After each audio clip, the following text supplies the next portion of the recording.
Ogechi n'avait que 14 ans quand elle a commencé à sortir avec un garçon appelé Emeka, qui avait 18 ans. Malgré les mises en garde sévères de sa mère, Ogechi sortait en cachette pour aller voir Emeka quand personne n'était à la maison. Quand elle lui rendait visite, il lui faisait de belles promesses et l'embrassait. Ogechi se sentait tellement en sécurité qu'elle faisait tout ce que Emeka lui demandait. Celui-ci profitait de sa naïveté pour coucher avec elle à chaque fois qu'ils se voyaient. Emeka vivait chez son oncle parce que la maison de ses parents était trop loin. La situation devenait de plus en plus critique car Ogechi n'écoutait plus ses parents. Elle passait la majeure partie de ses journées avec Emeka.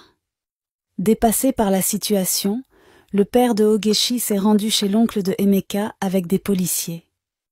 Il fut arrêté et convoqué. Après lui avoir posé plusieurs questions, l'officier de police décida de le libérer sous caution, mais son oncle l'empêcha de rentrer à nouveau dans sa maison. Il en avait marre de ses comportements. Il se retourna chez ses parents dans un autre village. Quelques semaines après le départ de Emeka, Ogechi constata qu'elle était enceinte. Son père était tellement énervé qu'il l'a chassée de sa maison et lui a demandé de ne plus jamais revenir. Elle s'agenouilla et commença à supplier sa mère, mais elle non plus ne voulait plus rien entendre. « Tu sais que tu n'as pas encore les moyens de vivre seule, mais tu vas ouvrir tes jambes à un homme? Dégage de ma vue. Va chercher celui qui t'a enceintée. N'importe quoi.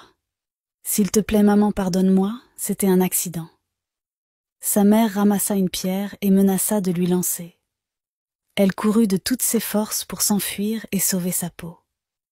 Elle marchait tristement quand elle entendit derrière elle quelqu'un l'appeler. C'était tante Ngozi.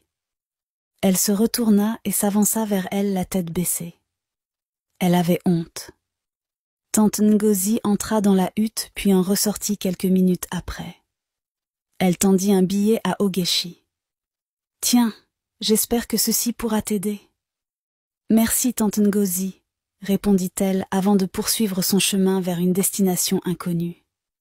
Après des heures à errer dans le village en pleurant, elle se rappela de l'oncle de Emeka. Elle se rendit immédiatement chez lui. Elle frappa timidement à la porte et celui-ci sortit de la hutte.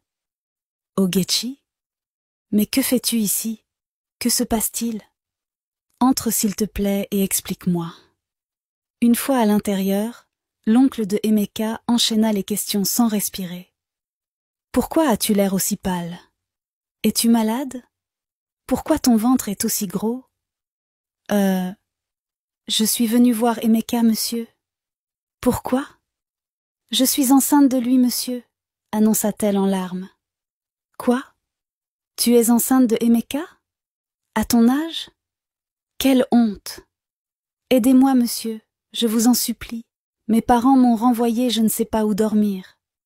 Je suis désolée, mais je ne peux pas t'accueillir chez moi.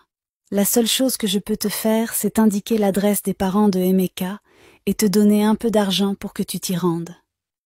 Tiens, c'est tout ce que je peux faire pour toi.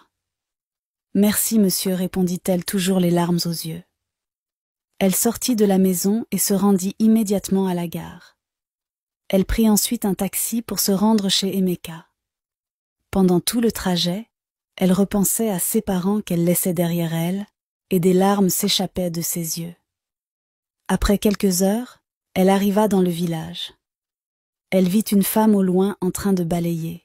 « Bonjour, madame. »« Bonjour, jeune fille.